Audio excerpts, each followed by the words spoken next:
Mbak, tolong temannya diingatkan agar segera ya.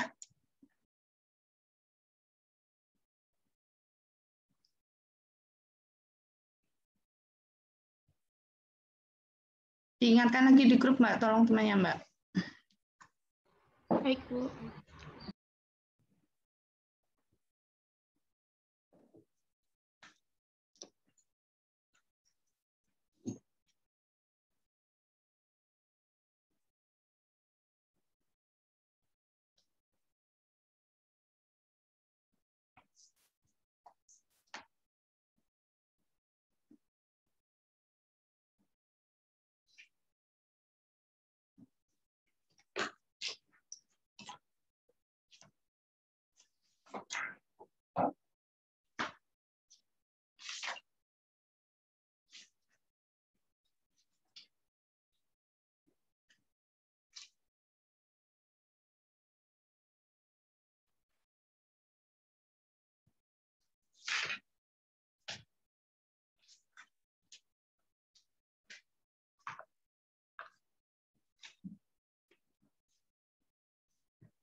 Saya mulai aja ya, Mbak dan Mas. Nanti kelamaan menunggu. Karena saya pakai Zoom pribadi, waktunya cuma 40 menit. Gitu ya. Silahkan videonya diaktifkan.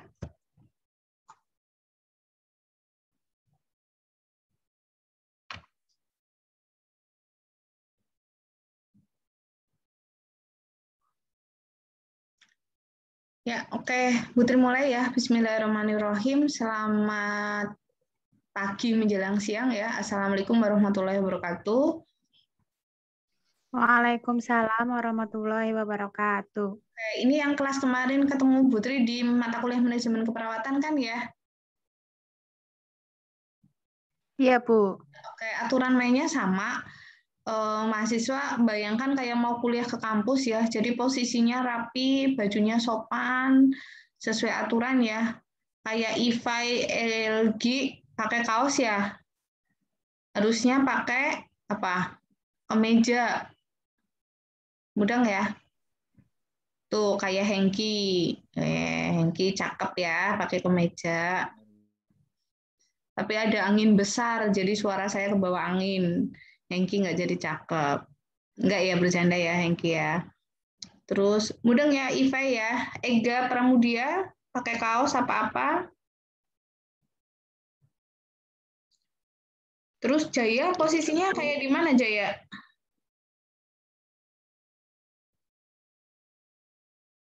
Posisi Jaya di mana? Langsung videonya off. Bagaimana nih? Oke. Baik, nanti kalau di tengah-tengah saya menerangkan, saya lihat videonya nggak aktif, saya langsung keluarkan dari Zoom ya. Oke. Hengki hari ini tahu nggak mau belajar apa dengan Putri Hengki?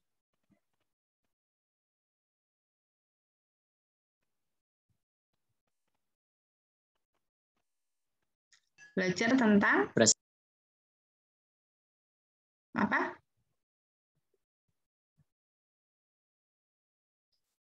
Atau yang lain? Erdiana. Pengkajian, Bu. Apa? Praktik pengkajian. Pengkajian, sip. Oke, Mbak Ita Nurhasana.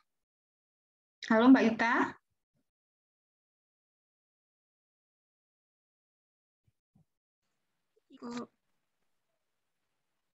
Mbak Ita, halo. Memang pengkajian itu tahap apa sih? Tahapan apa?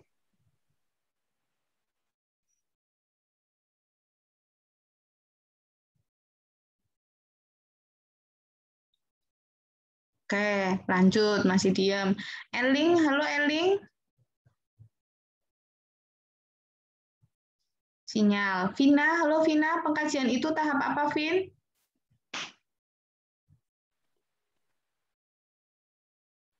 Tahap awal, Bu. Awal. Tahap dari proses keperawatan. Keperawatan. Ya, gitu ya. Proses keperawatan tahapannya yang pertama adalah pengkajian, yang kedua adalah diagnosa keperawatan, yang ketiga intervensi, yang keempat implementasi, yang kelima evaluasi. Boleh disiapkan alat tulis, karena habis ini 1 menit tak suruh menghafalkan, saya tes satu-satu. Saya ulangi, proses keperawatan tahapannya ada pengkajian, diagnosa keperawatan, intervensi, implementasi, dan evaluasi.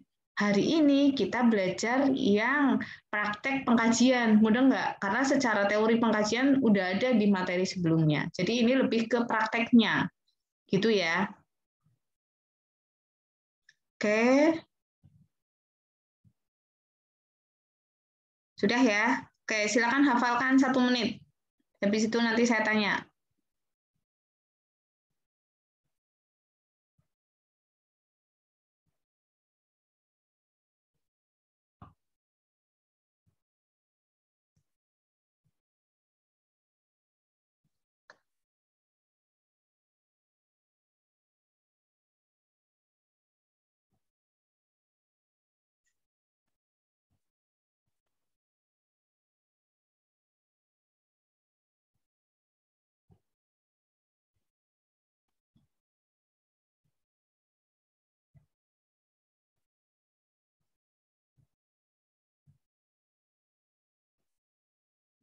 Udah ya. Coba link proses keperawatan apa aja, link. Link malah keluar ya. Kita coba tak proses keperawatan apa aja.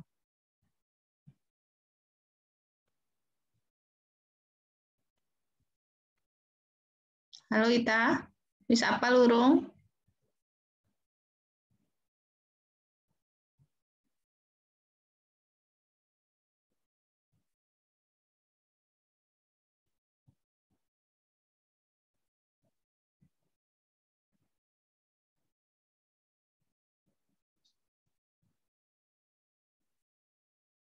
Oke, Heksa dulu deh. Heksa, halo Heksa.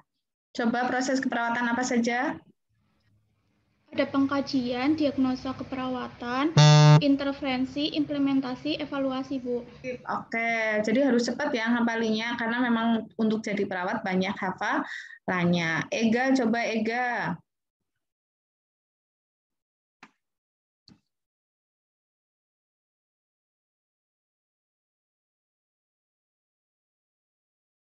Halo Ega. Iya, Bu. Apa aja proses perawatan? Pengajian, diagnosa, interpretasi, implementasi, evaluasi. Intervensi.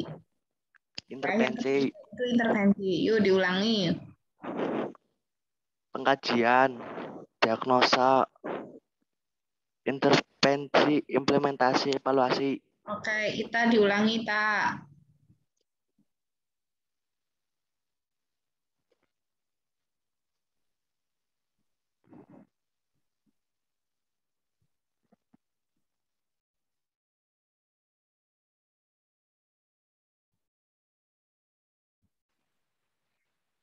Pengkajian, diagnosa, evaluasi, intervensi, implementasi. Oke, belum benar. Silakan didengarkan punyanya Ifai. Silakan Ifai.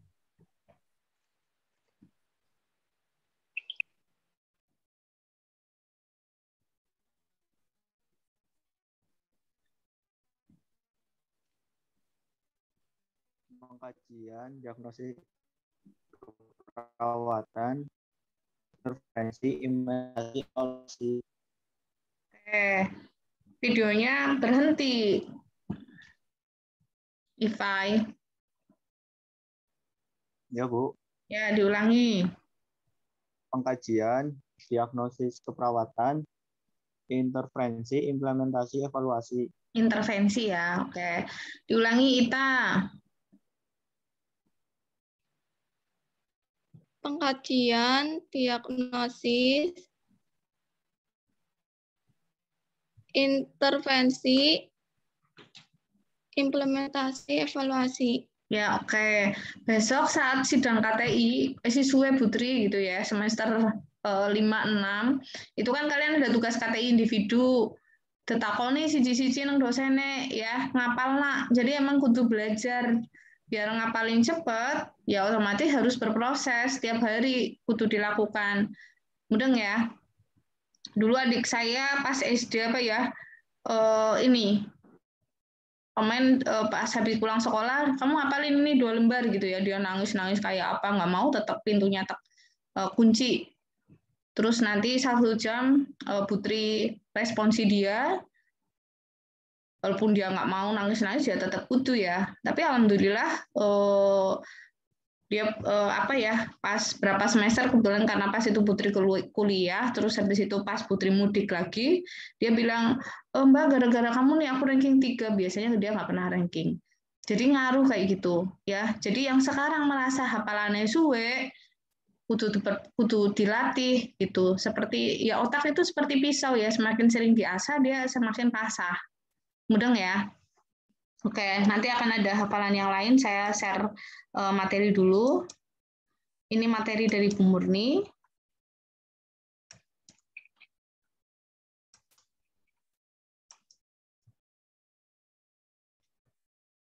Oke, saya nggak ngomong teori banyak pengkajian ya, karena kita lebih ke praktek. Jadi harusnya saya mencontohkan bagaimana melakukan pengkajian wawancara ke pasien ataupun pemeriksaan fisik. Tapi kalau pemeriksaan fisik nantinya ada di mata kuliah mungkin kebutuhan dasar manusia ya di kalian. Mudeng ya. Jadi Putri hanya fokus untuk bagaimana wawancara ke pasien.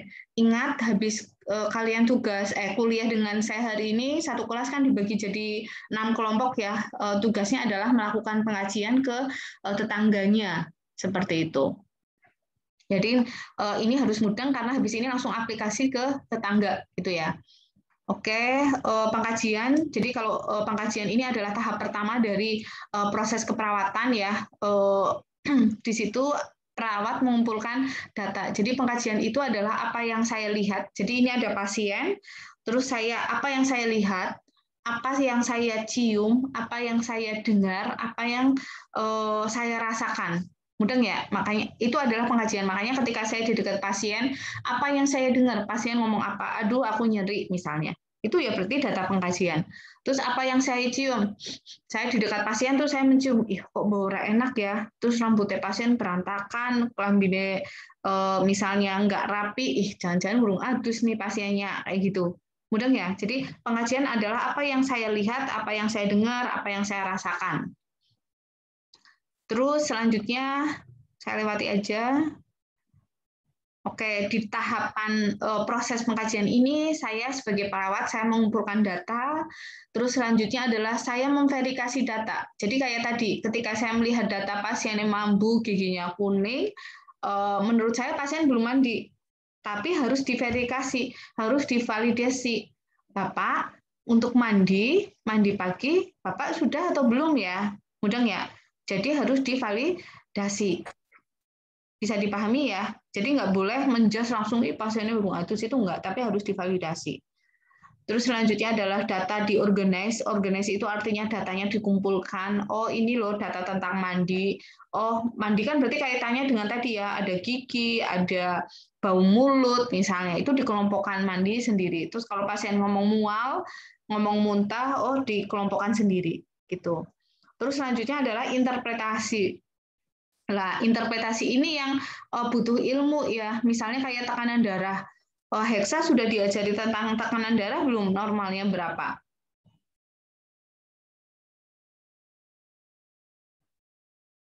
Agak cepat ya. Kan cuma nanya, Putrinya nanya, maksudnya nggak yang teori, udah diajari belum gitu. Sudah, Bu. Sudah diajari tekanan darah misalnya. Nah, nanti di sini Heksa akan menginterpretasikan, saya ukur tekanan darah pasien 180. Nah, di sini Deksa akan menginterpretasikan, gue normal apa ora gitu. Mudah ya? Otomatis Heksa dan teman-teman di sini harus tahu data normalnya dari semuanya, entah itu hasil wawancara ataupun pemeriksaan fisik. Yang Putri contohkan tadi adalah yang pengukuran tekanan darah. Terus tahap yang terakhir adalah dokumentasi. Oke, tipe data pengkajian, ada data subjektif, ada data objektif. Jadi data subjektif itu apa yang dikatakan oleh pasien. Misalnya tadi, Mbak aku mual loh, Mbak aku nyeri loh, itu berarti data data subjektif. Jadi intinya apa yang dikatakan oleh pasien dan keluarganya itu adalah data subjektif. Berarti kalau misalnya Mbak Mas Iva Elgi, halo, Iva Elgi, ketika kamu wawancara ke pasien, itu menjadi data subjektif atau data objektif? Subjektif, Bu. Menjadi data apa? Subjektif. Sip, menjadi data subjektif. Oke. Sip, IPAI. Terus selanjutnya adalah data objektif. Data objektif itu adalah data yang saya ukur. Contohnya saya Nancy, saya mengukur suhu, saya mengukur pernapasan pasien. Jadi apa yang saya lihat, contohnya tadi giginya kuning, itu adalah data objektif. Apa yang saya lihat, apa yang saya ukur, apa yang saya observasi. Terus sumber data intinya bisa macam-macam ya, bisa pasien dan keluarganya, bisa juga rekam medis ini bisa dari tenaga kesehatan yang lain maupun dari hasil pemeriksaan laboratorium. Oke, pengkajian harus dengan teliti dan cermat. Kenapa sih harus teliti dan cermat? Bayangkan tadi ya, kalian disuruh ngapalin sama Putri, proses keperawatan ada 5. Pengkajian, diagnosa, intervensi, implementasi, evaluasi. Bayangkan kalau pengkajiannya salah. Berarti 4 ini juga ikut salah. Dong ya. Bisa dipahami ya, makanya harus teliti dan cermat. Oke. Ada tipe pola kesehatan fungsional Gordon, artinya apa sih yang harus ditanyakan ke pasien? Tugas kalian nanti ya, tugas kelompok, apa yang harus ditanyakan ke pasien itu ada 11. Terus Gordon, bayangan saya dulu pas jadi mahasiswa, laki-laki ya.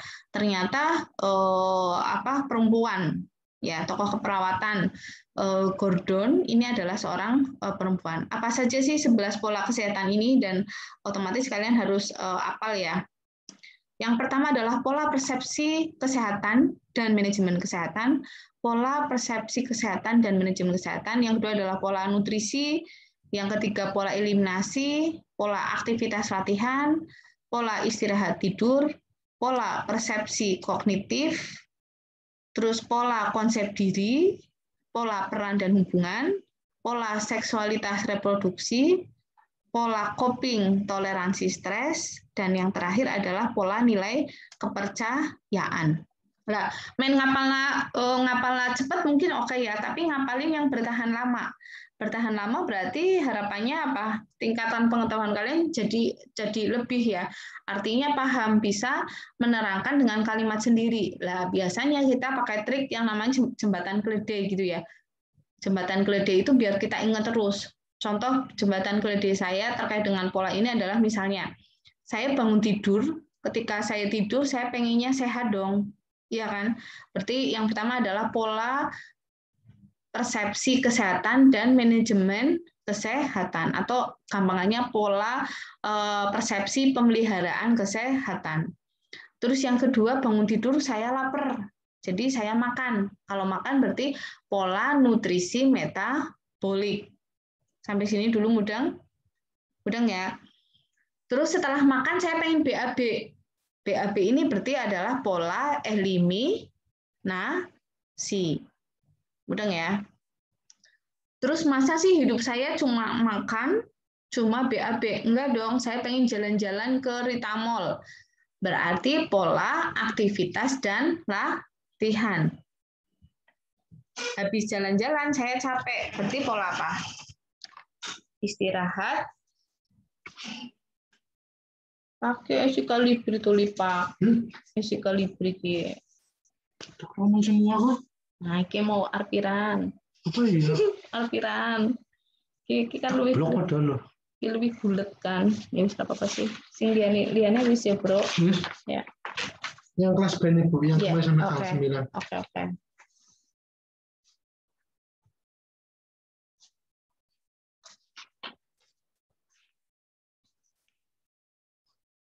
Oke. Lagi berarti ya. Ya, ntar aku catat.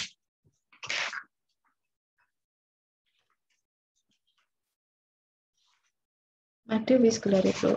Oh, Iya.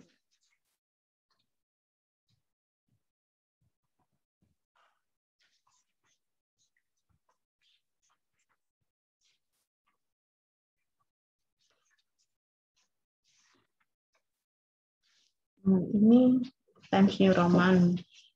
Ini kali 3 logo. mantap blok up. Oke, Oke, makasih ya. Ya, makasih. Nanti aku minta soalnya kan ya. Nah. Terus tadi berarti sampai saya bangun tidur pengen sehat, pola pemeliharaan kesehatan. Bangun tidur saya lapar, pola nutrisi. Habis itu saya pengen BAB, pola eliminasi. Habis itu saya pengen jalan-jalan ke Ritamol, pola apa? Aktivitas dan latihan. Habis jalan-jalan saya capek, pola istirahat, tidur. Jadi 5 pola ini harapannya urut ya. Mudah nggak? Bisa dipahami? Bisa ya? Bisa, Bu. Terus lanjut. Kan ini udah 5. Selanjutnya masa sih uripku arep mangan, BAB, jalan-jalan turu. Kayak gitu terus kan bosen ya. Oh, saya pengen sekolah nih di S1 keperawatan, di D3 keperawatan. Berarti pola persepsi kognitif. Karena kognitif itu artinya adalah untuk meningkatkan pengetahuan. Arti kata kognitif adalah pengetahuan. Jadi ini adalah pola persepsi kognitif. Terus selanjutnya adalah pada saat saya kuliah di D3 keperawatan, ternyata saya ketemu teman SMP saya zaman dulu gitu. Nanti namanya adalah pola peran dan hubungan. Jadi bagaimana saya berinteraksi dengan orang lain. Ini adalah pola peran dan hubungan. Terus awal-awal kuliah di D3 karena saya masih adaptasi, IP saya jelek. Nah, kalau jelek IP-nya malu nggak? Malu kan ya? Itu adalah pola konsep diri. Ya, selain malu, saya juga stres. Pola toleransi, pola coping, toleransi, stres. Bisa dipahami ya sampai sini ya. Terus nanti setelah setelah adaptasi, akhirnya saya lulus dari D3, selanjutnya saya kerja, selanjutnya saya menikah. Menikah ini adalah pola reproduksi seksual. Setelah menikah, saya pengen umroh, pengen naik haji juga. Berarti pola, nilai, dan keyakinan. Akhirnya sudah ada 11. Mudeng ya, sampai sini ya. Oke. Nanti ada waktu sendiri untuk menghafalkan. Oke. Di slide-slide ini, apa yang akan ditanyakan sudah ada ya. Misalnya nih, pola nutrisi. Ibu makannya apa aja, Bu? Nah, jenis makanan, ya kan? Terus kalau misalnya besok kalian pengkajian di rumah sakit, otomatis kalian harus mengkaji saat pasien belum masuk ke rumah sakit dan saat sekarang. Ya, karena ketika kita tahu ada perbedaan dulu dan sekarang, itu yang akan jadi masalah.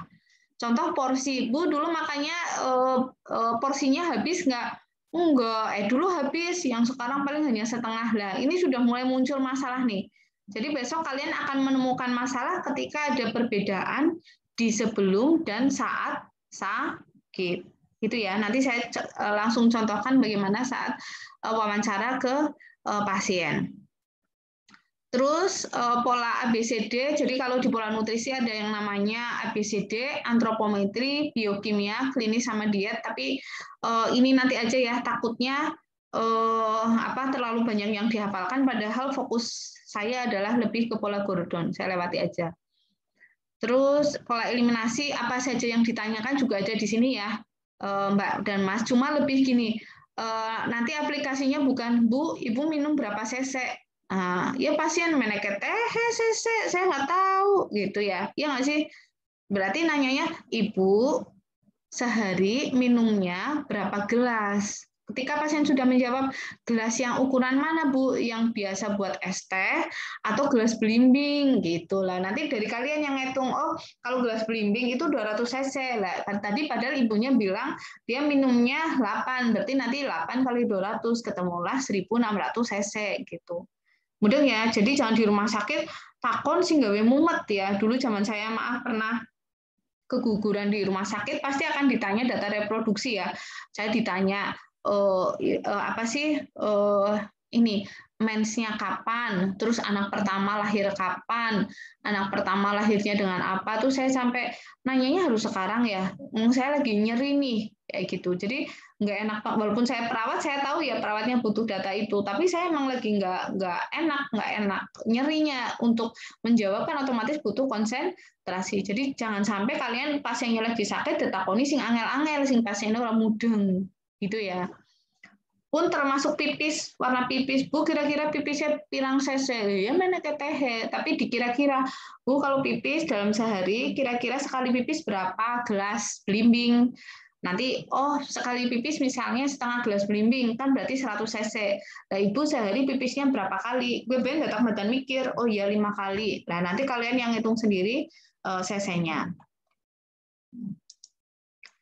Terus selanjutnya apa yang ditanyakan terkait dengan BAB juga sudah ada ya. Terus selanjutnya adalah pola aktivitas latihan, ditanyakan terkait dengan mandi, berpakaian, berhias ya. Dia dengan mandiri atau bantuan, pola istirahat tidur, nanti saya langsung contohkan saja.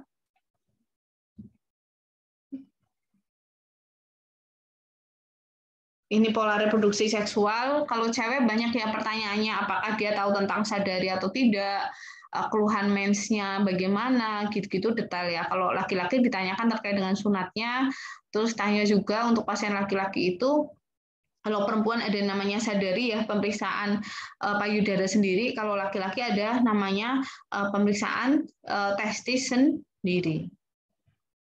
Nah, si pasien tahu nggak tentang itu? Terus ini pola nilai dan keyakinan. Oke.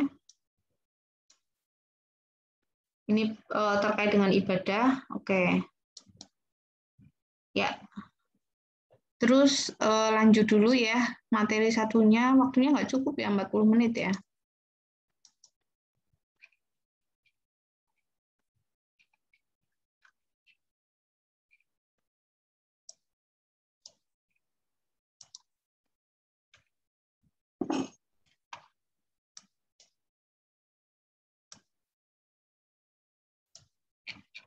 Oke, nantinya kalian akan mengisi data ini ya.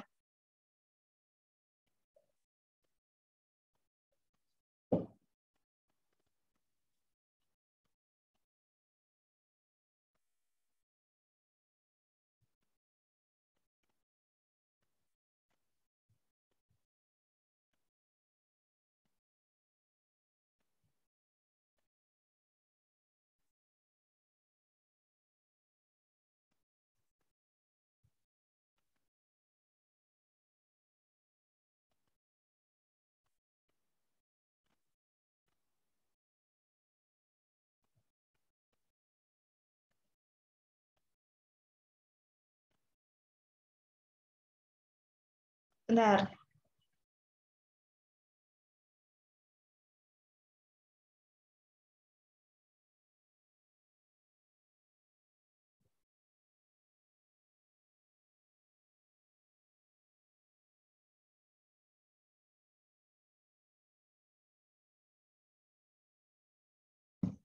Ya, nantinya tugas kalian adalah akan mengkaji tetangga kalian ya. Namanya siapa, umurnya berapa, jenis kelaminnya, agama gitu ya, di sini diisikan. Terus penanggung jawab nggak harus ada ya. Terus selanjutnya keluhan utama saat pengkajian, karena ini pasiennya di rumah ya. Misalnya, Bapak hari ini apa yang dikeluhkan? Bu, besok pasiennya nggak ada keluhan ya nggak apa-apa, karena memang suruh mencari sendiri di masyarakat dan kalau nggak nemu yang sakit ya sudah, tapi diusahakan dulu nyari tetangga yang sedang sakit, kira-kira siapa, gitu ya, sehingga nanti ditanyakan keluhan utamanya apa gitu. Jadi yang namanya keluhan utama itu adalah satu aja ya. Jadi apa yang dirasakan saat ini, misalnya pasiennya ngomong, tetangga kalian ngomong, aku pusing karo watuk Mbak, kan ada dua, padahal Bu Tri bilang keluhan utama itu satu. Kalian tanyakan lagi ke pasien, Pak, dari pusing dan batuk, mana yang paling mengganggu Bapak? Oh, yang paling mengganggu adalah batuk. Nah, berarti keluhan utamanya adalah batuk. Dong, sampai sini diingat-ingat yang namanya keluhan utama berapa? 1, Bu. Oke. Terus selanjutnya adalah riwayat penyakit sekarang, riwayat kesehatan lalu, dan riwayat kesehatan keluarga. Ini sih di bagian materi ya, di bagian yang bawah-bawah sudah dijelaskan ya apa saja yang harus ditanyakan. Maksudnya apa sih riwayat penyakit sekarang gitu-gitu sudah dijelaskan sama Bu Murni. Tapi kalau untuk riwayat penyakit sekarang itu tadi kan pasien ngomong dia pusing dan batuk. Nah, keluhan utamanya tadi akhirnya sudah ketemu batuk. Nah, berarti keluhan yang lain masuk ke sini, riwayat penyakit sekarang. Dan sini detail ya, detail ditanyakan, Pak, misalnya sudah diberikan tindakan apa, Bapak sudah berobat ke dokter apa, dapat obat apa aja, Pak, itu dikaji di sini. Riwayat kesehatan masa lalu, dulu pernah sakit apa, Pak, berapa lama, mondok atau tidak, ditanyakan. Terus di keluarga Bapak, adakah yang sakit sama dengan Bapak, atau ada penyakit yang lain? Nah, ini ditanyakan di riwayat kesehatan keluarga. Nah, ini barulah pengkajian pola Gordon ya. Tapi beda ya sama yang di depan ya. Ini nanti yang ini nanti nanyanya kalian pola Gordon aja ya. Mudeng ya? Dong ya, pola Gordon kan ada 11 yang nanti kalian disuruh menghafalkan sama Putri. Terus pemeriksaan fisik juga nanti hanya TTV saja ya yang ke pasien kalian. Karena yang pemeriksaan fisik yang lain kan otomatis kalian harus belajar dulu. Sementara mungkin belum diajari ya di KMB 1 ya, Mbak? Belum, Bu. Oke, belum ya. Oke. Ya, mungkin itu dari Putri. Oke, waktu yang ada ini sisanya untuk menghafalkan pola Gordon 11 tadi. Mudah nggak? Ini kan nanti Zoom-nya mati nih. Nanti masuk lagi posisi sudah hafal. Dong nggak? Mudeng ya? Sekarang menghafalkan 11 pola Gordon. Nanti kan Zoom-nya ini mati nih. Masuk posisi sudah hafal. Saya ulangi lagi untuk jembatan keledai 11 pola Gordon yang nanti akan kalian wawancara dengan pasien. Yang pertama adalah bangun tidur saya pengen sehat. Pola pemeliharaan kesehatan. Habis bangun tidur tadi saya lapar, berarti pola nutrisi metabolik. Saya pengen BAB, berarti pola apa? Yuk videonya Jangan di-mute yuk, dijawab. Jadi nanti Eliminasi, Bu. Eliminasi, sip. Terus selanjutnya saya jalan-jalan ke Rita Mall. Aktivitas dan latihan, sip. Saya capek. Pola istirahat tidur. Pola istirahat. Oke, sip. Terus saya pengen kuliah lagi di D3 keperawatan. Persepsi kognitif. Ya, karena saya ingin meningkatkan pengetahuan. Ternyata di D3 keperawatan saya ketemu teman SMP.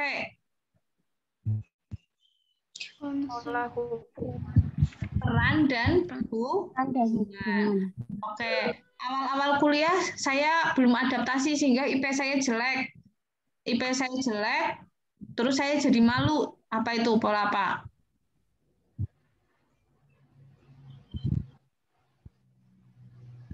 Apa, Hengki? Intoleransi stres, Bu. Bukan. Saya malu dulu. Konsep diri. Karena di konsep diri itu ada yang harus dikaji ya. Nanti di materi Bu Murni ada GIHPI.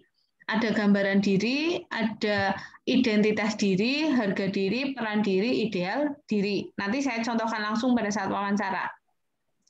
GIHPI ya, diingat-ingat ya, konsep diri itu ada GIHPI, gambaran diri, identitas diri, harga diri, peran diri, ideal diri. Nanti saya terangkan lagi. Terus habis itu, selain malu, saya juga stres. Pola apa itu? Coping toleransi stres. Pola coping toleransi stres. Terus saya lulus D3, saya kerja, saya nikah, pola apa itu? Pola seksualitas reproduksi seksual. Saya pengen umroh, pola apa itu? Pola nilai kepercayaan. Oke, sip. Ya, silakan dihafalkan ya. Ini nanti Zoom-nya mati, masuk lagi 5 menit ya untuk menghafalkan.